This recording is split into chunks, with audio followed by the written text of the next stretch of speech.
Welcome to Common Sense Coalition Talk Radio, where you'll find straight talk from people with good old common sense. I trust your opinion. And now, for your host, she's putting sense back into nonsense. Absolute insanity. Well, you can hear me on the radio. You want to turn me on, turn on your stereo. You can sing along while they're playing our song. How you done me wrong, baby, crank it up. And now, your host, Beth Ann. And I welcome you today to CSC Talk Radio. It is my honor, my privilege, and my pleasure to be here with you today. You know, some days you just have a wonderful surprise. The sun was shining today. It's still a little cold. There was a lot of frost on the ground this morning. I don't like winter, but we're going to get in it anyway. It doesn't matter whether Beth likes it or not. I've been bringing to you Made in America products and companies, and today my big surprise was I have a surprise guest for you. Made in America, the land of opportunity, life, liberty, and the pursuit of happiness, property, and prosperity.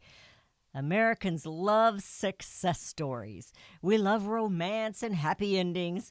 And while many in this nation do their utmost best to separate Americans, we are gender, our skin, our color, our faith, our wealth, Americans, we know better. We know we are one. We are the melting pot. We work hard. We grow our families. We care for them, regardless of who you are or your occupation. Americans love life. This morning, I had an exciting surprise. I was preparing to head down the road of Stormy Daniels and Elizabeth Warren and the violence being perpetrated against Americans on our way of life. But back up the truck. Let's have some fun. Let's have some encouragement with a lot of, unfortunately, reality. I have been passing back and forth dates for several months now to bring a special guest to you. New to CSC Talk Radio, but I hope he'll return and keep us up to date on his passion and his mission in life. Forrest Lucas, the president of Lucas Oil, is an American success story, literally, I think it's literally, from rags to riches, but a man who hasn't forgotten his roots, which are in rural America. Our roots are important. They make us who we are. And we're just going to cut to the chase and go straight to our guest, which is Forrest Lucas of Lucas Oil. Mr. Lucas, I'm going to call you Forrest, if that's okay. Welcome to CSC Talk Radio. Good morning. Thank you very much. And you may call me Forrest. All right. Thank you. I want to hear about your success story. I want my listeners to hear about it. You started out, and we have talked about some of the struggles. I have a lot of truck drivers that listen to this show, and you started out as a truck driver, if I'm correct. Is that correct? When I was 21, I bought my first semi. I've worked a lot of jobs before that, getting raised on a farm, Mm-hmm. small farm, like a lot of people did back then. Had a father who had a drinking problem, so it was a rough growing up. But we had some good grandparents on both sides, and that helped a lot. But we made it. But everybody worked all the time, so working was something we all did.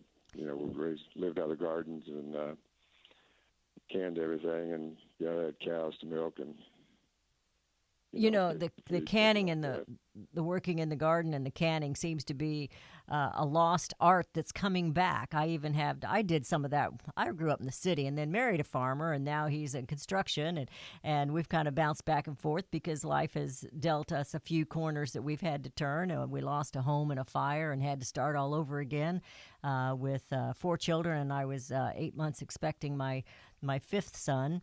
And, life just throws you these curves, but you just got to keep going. You got to kind of shift gears and get going.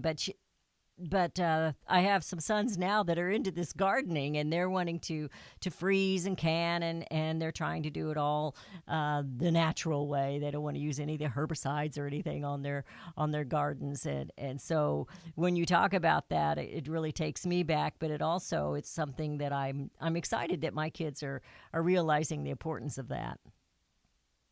Well, there is I think there is a little buzz about it anymore, especially, and everybody's coming back just like they are. They're trying to do it without fertilizers and things like that, which I don't understand that. Yeah. We, it's our generation's different. Use manure.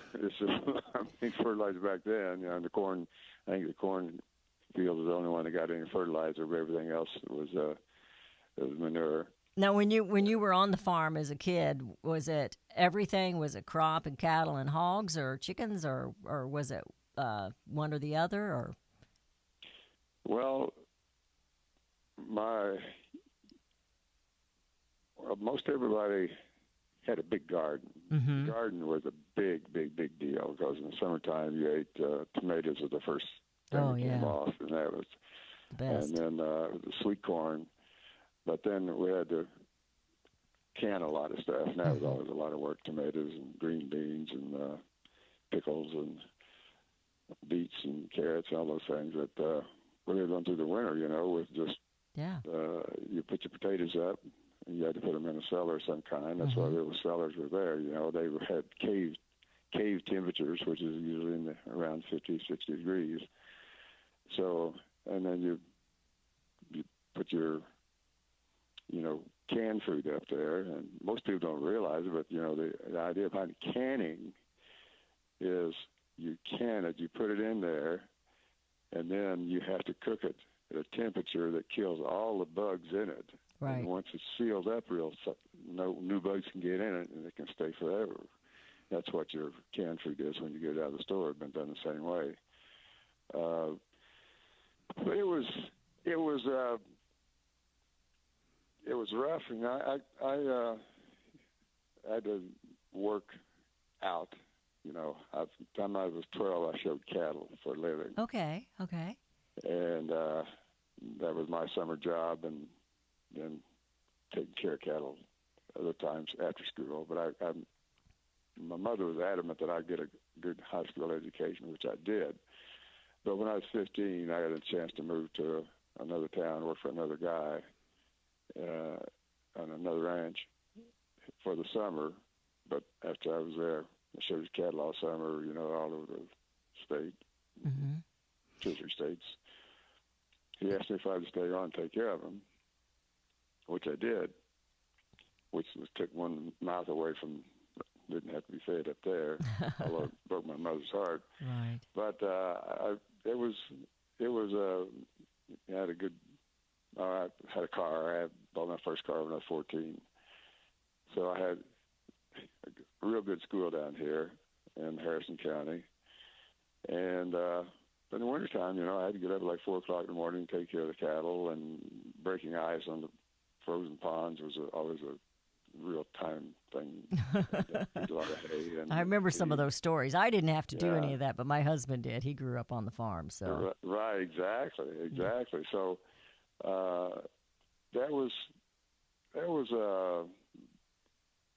then I got out of that.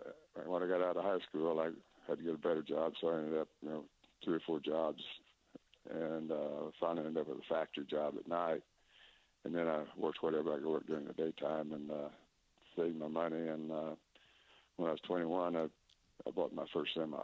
That is awesome. And, you worked night shift. What were you doing in the factory? I worked nights. I worked at Cheeseboro Ponds making Q-tips, and I worked the 3rd shift. What did you do? This was a muffler factory. It was a new muffler factory in town. Okay. And, I got in there, and there was no layoffs there or anything, so it was good, steady work. I had a daytime job doing other stuff, just part-time stuff, and I had a dump truck and things like that. Well, when we come back, we're headed into a break. When we come back, I want to talk about your experience as a trucker and how you ended up with Lucas Oil. You're listening to CSC Talk Radio. This is Beth Ann. We're going to hold off on the phone calls because I want to get through this success story because I find it so fascinating. So just hang on. And Forrest and Beth Ann, we're going to be right back.